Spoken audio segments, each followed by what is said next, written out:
Hey guys, today we're going to be continuing on learning about slope. You're going to learn a new formula today. We're also going to review a little bit of what you've already learned. Okay, so the last time we talked about finding slope when you graph two ordered pairs. So on this one, we see that we have these two ordered pairs. We have 3, 1, which would be located right here, and we have -5, -4, which would be located right here. And we want to figure out the rise over the run of that, the rise over run. Okay, so we're going to go ahead and figure out how much it goes up.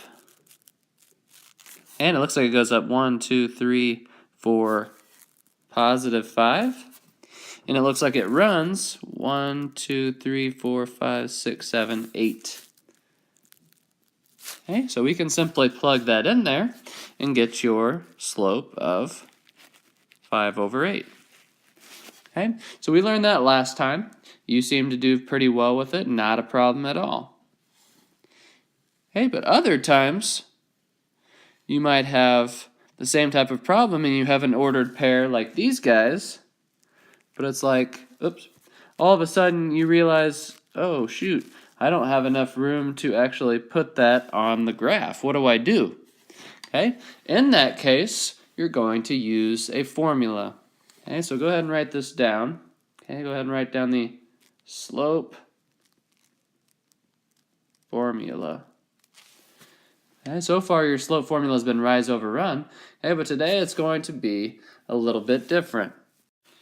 Okay, today your slope formula is going to be y2 minus y1 over x2 minus x1. Okay, so you're simply going to plug in ordered pairs into that formula and then churn out your slope. Okay, the way you can always identify which piece goes into what is put your ordered pairs right next to each other like this. So they should be sitting right next to each other. And then your first one is always going to be x1. Your second one is going to be y1. And then x2 and y2. Okay, so you're simply going to plug in those different values into our formula over here. Okay, so let's go ahead and do that. Okay, so it says y2, which is our -901, and we're going to subtract out our y1, which is 4. Okay, and we're going to put that over x2, which was 4 over here. So we have 4. And then we're going to subtract out our x1, which is -102. Okay, so if we go ahead and solve this, you got -901 and you're subtracting 4 away. So you got -905 over 4 minus 102, so that means 4 plus 102, which would be 106. Okay, and if you divide this fraction out, it ends up being a number with a decimal, and you can't have it like that. Slope must be in a fraction. Okay, so the slope of this would be -905 over 106. It's okay to have a big number like this. Most of them will work out evenly, but this one doesn't in fact do that. Okay, so make sure you have these couple of examples down, and we will move on. All right, let's try a couple more of these. Okay, this time we got more manageable numbers. Okay, remember, when you have your two ordered pairs next to each other, we have x1, y1, x2, y2, and we want to plug it into our formula, y2 minus y1 over x2 minus x1. So let's go ahead and plug them in. We know that we have y2 minus y1, so we have 1 minus 5 over our x2, which is 8, and we'll subtract out 2. Okay, so our math is much more manageable on this one. If you take 1 minus 5, you would get -4. And 8 minus 2 gives us 6. Okay, well, -4/6 obviously has a different name. You can reduce it, and it can then become -2/3 as your slope. Okay. Also know that you could have taken these ordered pairs, and you could have graphed them and done your rise over run and got the same result. But you can also use your slope formula. Okay, so either one is effective here. Okay, let's try another one real quick. Okay, let's try this guy. Hey, you got our x1, y1, x2, y2. Let's go ahead and start plugging them into our equation. We have our y2 first, and we'll subtract out our y1. And then we have our x2 minus 8, and we'll subtract out our x1, which is -8. Okay, let's go ahead and reduce. 9 minus 2 would give us 7. Okay, and -8 minus -8 would give us a +8. So -8 plus 8 is 0. Okay, so on this one, you have 7 over 0. Well, you can't divide by 0. Okay, you cannot do that. Okay, so when you have divide by 0, that's going to give you a graph that looks something like this. Okay, and when you have a vertical line, what's your slope? Well, it's undefined. Okay, so whenever you divide by 0, you're going to have a slope that's undefined. Okay, all right. Okay, with a partner, okay, I want one of you to try number 1, and then I want the other one of you, the other partner, to try number 2.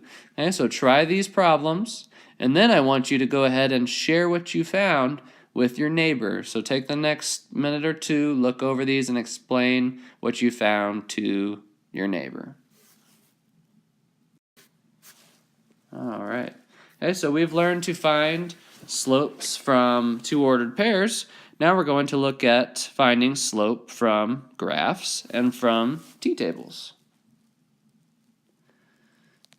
Okay, so let's look at this blank here. It says the graph shows a positive slope. Okay, so since it shows a positive slope, we should then be able to identify the slope between them should be positive. Okay, and you'll notice on here you have two ordered pairs. Okay, and it gives you the ordered pairs right here. Okay, so we can take those ordered pairs, 50, 20, and 30, 10, and we can go ahead and use our slope formula. Remember, we have our x1, y1, x2, y2, and we can go ahead and plug those in. So we have 10 minus 20 over 30 minus 50. Remember, y2 minus y1 over x2 minus x1. 10 minus 20 would give us negative 10, and 30 minus 50 would give us negative 20. Okay, so then those negatives would cancel, and another name for 10/20ths would be 1/2. Okay, so you'll notice we have a positive slope on our answer, and we have a positive sloping line, so we know that we're in good shape right there. Okay, so that's how we do it from a graph. Find two ordered pairs, and then go ahead and use your slope formula. All right. Okay, finding slope from a table. This one's important. Okay, when you want to find slope from a table, you need to use the following formula. I need you to write this down. Okay, you're going to find the change in y over the change in x. Okay, so what I want you to do when you have these tables is I need you to draw some arrows from each box to the next. Okay, these represent the change each time. So you'll notice on the y, you go from 5 to 3 to 1 to -1. Well, what's the change every time? Well, if you look at it, we're subtracting 2 every time. And if you look at the change in x here, it looks like we are adding 1 every time. Okay, well, once you find the change, you can then go ahead and plug it into your formula. Well, what was the change in y? It was -2, and our change in x was +1. So let's plug it in. So you have -2 over +1, and our slope would end up being -2. Okay, so you're always going to use change in y over change in x to find your slope from any given table. Okay, so make sure that you write that formula down and you use it. Helps you find slope from a table. Okay. All right. I would like you to go ahead and give this guy a try. Okay. So by yourself, I want you to find the slope from this graph. Remember, we'll want to use our ordered pairs that they give us, 150 and 3, 150. Okay, so take a second, go ahead and find the slope from that graph using your slope formula. All right, for your last thing, I'm going to have you do like a real life application problem that has to do with refrigerator costs, comparing cost of electricity and the amount of time you use it a month. Okay, but before we do that, I have a joke for you. Got a joke for you? What did the butcher say at the end of the first date? Think about it. Think about it. It was nice meeting you. You like it. All right. Okay, so this problem, we have a graph. I would like you to use your slope formula. y2 minus y1 over x2 minus x1. Okay, and I would like you to find the slope of this line over here using your two ordered pairs. And then I want you to tell me what that slope represents. Okay, so take the next couple minutes, look at that, and I will give you a stamp when you're done. See ya.